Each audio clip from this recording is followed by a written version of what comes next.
This is the Stadio Olimpico in Rome. It's 2012 and Lazio are preparing to play Tottenham in the Europa League.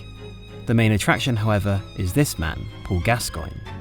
Having joined from Tottenham in 1992, Gazza was labelled by some as one of Lazio's worst ever signings, but 20 years on, he's given a hero's welcome by Lazio fans. Despite a series of terrible injuries, vitriolic media criticism, and just 43 league games in 3 years, Gascoigne became a Lazio great. Gascoigne's relationship with Italian football started at the 1990 World Cup. Via a string of virtuoso displays as England made the semi-finals in Italy, a 23-year-old Gazza emerged as Europe's leading young talent. Remembered by many as more of a number 10, Gascoigne was in fact a wonderfully creative but tough number 8. His slalom-like dribbling, deft passing and wild tackling even draws comparisons with Marco Verratti. After a booking in the semi-final with Germany that would have seen him miss the final, Gascoigne's ensuing tears endeared him to both English and Italian audiences. Aided by a cheeky Jack the Lad persona, Gascoigne soon became the most popular and most famous man in Britain. Despite his promise, however, Gascoigne's career had already peaked. Although handicapped by a limit of 3 foreigners per team, the world's best players populated Serie A at the time. Between 1989 and 1998, an Italian team made every European Cup final but one. By February 1991, Gascoigne was seeing concrete interest from Italian clubs. Lazio and AC Milan both approached Tottenham, while Juventus director Gianni Agnelli had walked into the England dressing room after the World Cup third-place playoff loss to the hosts and asked to speak with Gascoigne. Gazza, however, supposedly grabbed the then 69-year-old in a headlock and slapped his head. Agnelli wasn't impressed. Spurs, who were in deep financial trouble at the time, wanted a record $10 million fee for Gascoigne, but agreed a $7.5 million transfer with Lazio. Gascoigne, meanwhile, would receive £22,000 a week, 10 times his Spurs salary. The 1991 FA Cup final would be Gascoigne's last game for Spurs, and as it turned out, his last of any kind for 16 months. Wanting to appear fully committed to Tottenham, Gascoigne was yet to formally agree a Lazio move. Desperate to impress, Gascoigne started the game in a frenzy and would last just 17 minutes. He should have been sent off for a high tackle on Nottingham Forest Gary Parker, but for a second wild challenge on Gary Childs saw Gascoigne seriously injure knee ligaments. Spurs won 2-1, but Gascoigne's send-off was ruined. Lazio stood by Gascoigne, however, General Manager Maurizio Mancini presenting Gazza with a Lazio shirt in hospital.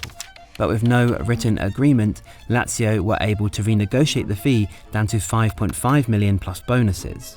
Spurs doctor John Sheridan oversaw Gascoigne's rehabilitation, which was going well, until Gazza was punched to the ground in a Newcastle nightclub. Gascoigne fell on his injured knee, and although the ligaments survived, his kneecap split in two. Gascoigne's pair of injuries were so severe that there were genuine fears for his career. Gazza couldn't join Lazio until March 1992 and wouldn't play until September that year, but received a wild reception upon his arrival. His signing was something of a coup for Lazio, who were a mid-table side at the time and had spent 6 of the 8 seasons up to 1988 in Serie B.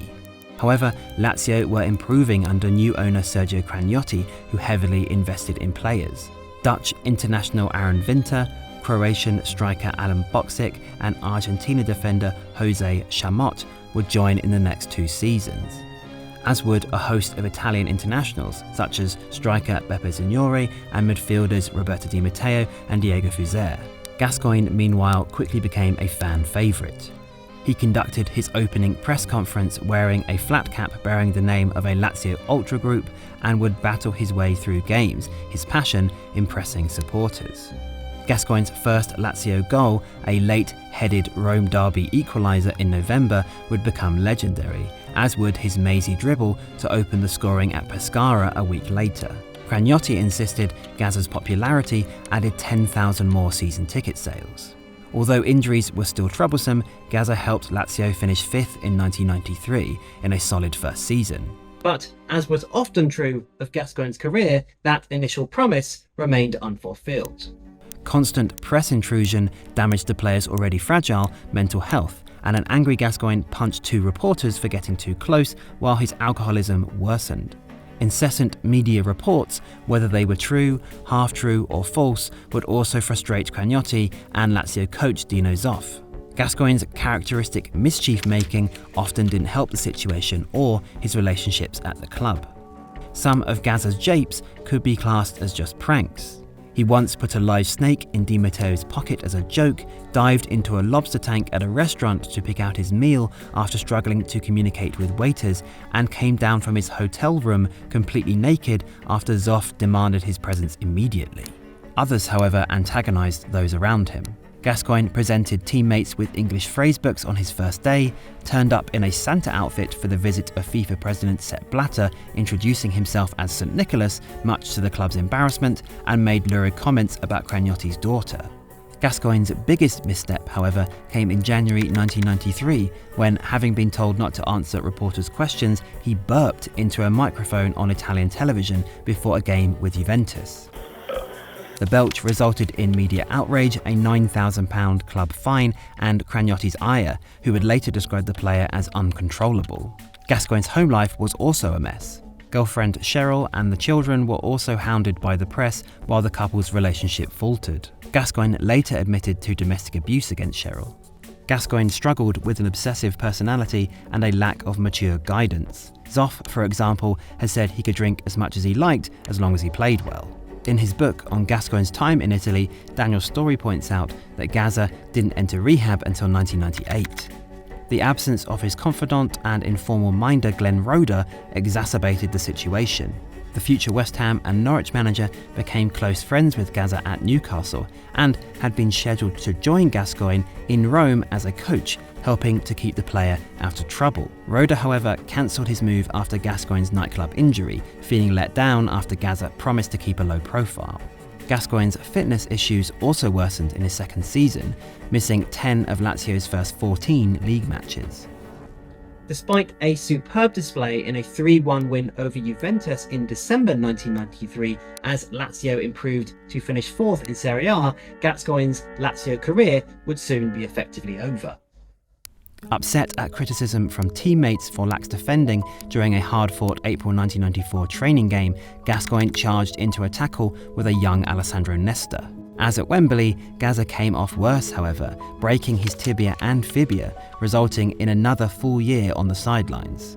That absence was extended by Zoff's move to the sporting director role and the arrival of Zdeněk Zeman as coach. Although famously gung-ho, Zeman demanded discipline and stamina, 2 things Gascoigne struggled with. Upon returning to training the following season, Zeman insisted Gascoigne needed to lose 2 stone in weight to be considered for selection. Gazza would make only 4 more league appearances, with the club now openly looking to sell.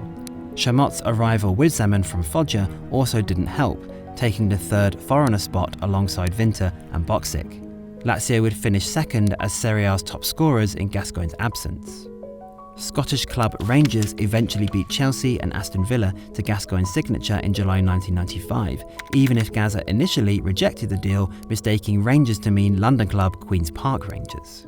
Despite having only just turned 28, thanks to those off-field issues and injuries, the Gascoigne of Italia '90 was long gone. Although Gascoigne found relative form and consistency with Rangers, which included a last hurrah with England at Euro '96, Gascoigne's club career would effectively peter out via spells at Middlesbrough and Everton. Nevertheless, although Gazza's Lazio move fell well below expectations, he remains a popular figure in Rome. Forever honest and vulnerable, fans of all Gascoigne's teams relate to his childlike joy for football. Aided by flashes of his brilliance, Gascoigne's tenacity, hard work and exuberant celebrations, and even his infamous burp, endeared him to Lazio supporters, if not the local press. Although his Serie A spell was seen as a disaster by some, Lazio fans saw Gascoigne as one of their own.